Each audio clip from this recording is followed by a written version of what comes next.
Malaysia,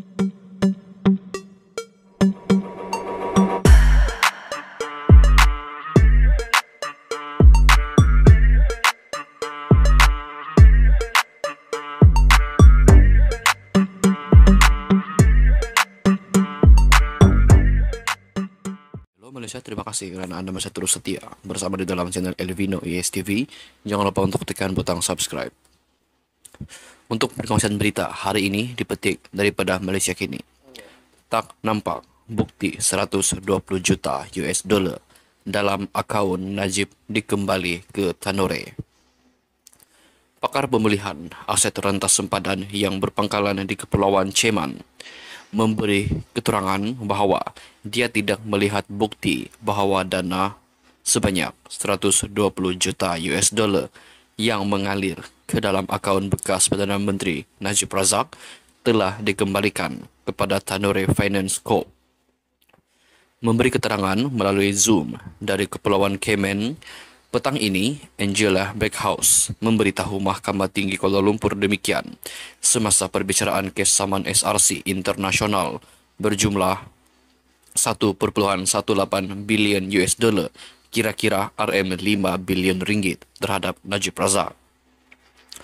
Semasa perbicaraan di hadapan Hakim Ahmad Fauruz Zainul Abidin, saksi bagi plaintiff SRC berkata dia juga tidak melihat bukti bahawa 120 juta US dollar itu merupakan sebahagian daripada 620 juta US dollar yang mengalir keluar dari akaun Najib di Malaysia ke akaun Tanore di Singapura pada tahun 2013. Dia menjawab soalan semasa pemeriksaan balas oleh Peguam Najib Harvinder Jeet Singh yang menegaskan bahawa 120 juta US dollar itu merupakan sebahagian daripada 620 juta US dollar yang telah dikembalikan kepada Tanore.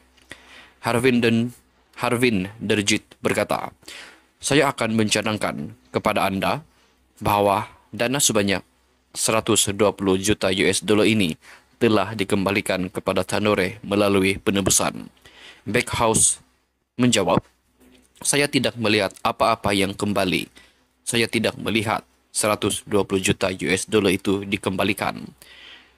Harvinder Jeet menyoal lagi, "Anda nampak 620 juta US dollar bukan?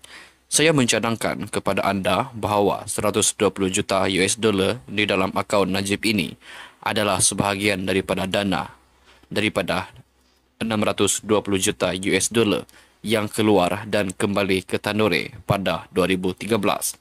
Backhouse menjawab, "Saya tidak melihat bukti itu." Antara pelepasan yang diminta oleh SRC melalui tuntutan mahkamah ini ialah Najib membayar balik 120 juta US dollar dana firma milik Menteri Kewangan diperbadankan MOF Inc. yang didakwa dimasukkan ke dalam akaun bank bekas Perdana Menteri Malaysia.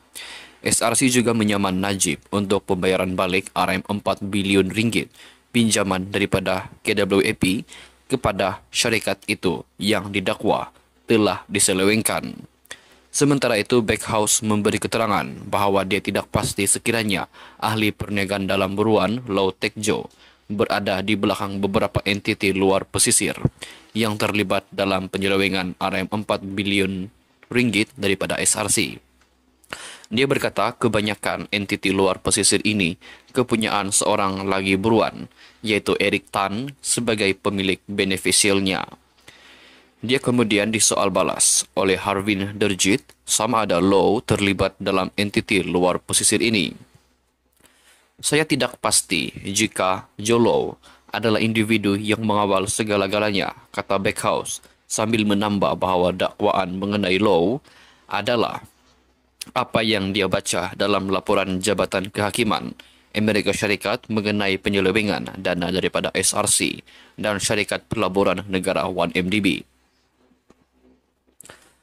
Laporan daripada Jabatan Kehakiman mendakwa Lau dan beberapa sekutunya seperti Tan terlibat dalam penyelewengan wang daripada SRC dan 1MDB melalui penggunaan beberapa entiti luar pesisir seperti Blackstone Asia Real Estate Partners and BlackRock Commodities Global Limited.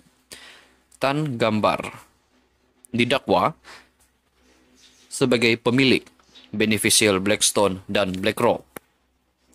Backhouse memberi keterangan bahawa analisisnya terhadap dokumen yang diberikan kepadanya oleh Prince Waterhouse-Coopers dalam kapasitinya sebagai pelikuidasi entiti luar pesisir menunjukkan Tan sebagai pemilik berdaftar firma berkenaan dan bukannya Jolo. Antara entiti yang dia diupah sebagai pelikuidasi ialah SRC BVI, British Virgin Islands, yang didakwa menerima aliran masuk berbilion ringgit dana SRC yang berpangkalan di Malaysia sebelum diagihkan kepada pelbagai syarikat dan individu lain. Semasa disoal oleh Harvinderjit, Backhouse berkata laporan DOJ dapat mengaitkan hubungan antara Low dan entiti luar pesisir. Ini kata Backhouse berbeza berbanding analisisnya kerana dia terhad kepada analisis dokumen kewangan yang ada padanya. Pengarah urusan Quantuma Internasional yang berpangkalan di Cayman juga berkata bahawa dia tidak menemu bual mana-mana pengarah SRC yang berpangkalan di Malaysia berhubung urus niaga ini kerana analisisnya terhad kepada dokumen kewangan dan korporat. Perbicaraan kes saman sivil ini berlangsung di hadapan Hakim Ahmad Fairuz Zainul Abidin dan akan bersambung esok. Dalam tindakan sivil itu, SRC mendakwa bekas Menteri Kewangan Najib telah melakukan penipuan pelanggaran tugas sebagai penasihat emeritus syarikat ketika itu. Dakwaan SRC dikaitkan dengan dakwaan penyalahgunaan RM4 bilion pinjaman yang diterima daripada KWAP antara tahun 2011 dan 2012.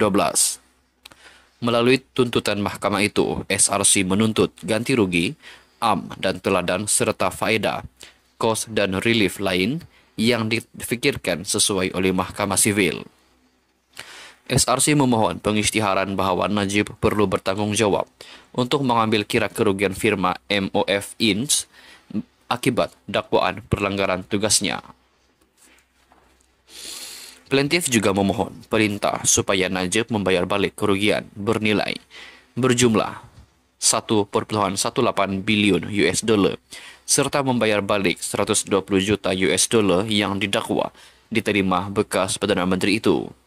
Najib sedang menjalani hukuman penjara 6 tahun dan juga didenda RM50 juta ringgit. Ihsan pengampunan diraja mengurangkan hukuman awal penjara iaitu selama 12 tahun dan denda RM210 juta ringgit. SRC juga telah diperbadankan sebagai syarikat bertujuan khas pada 7 Januari 2011 untuk melabur dalam tenaga konvensional dan boleh diperbaharui sumber asli dan sektor mineral. Peguam Kwan Wilson mewakili plaintiff SRC. Sekian saja dulu perkongsian berita untuk hari ini. Jangan lupa untuk tekan butang subscribe. Bye-bye.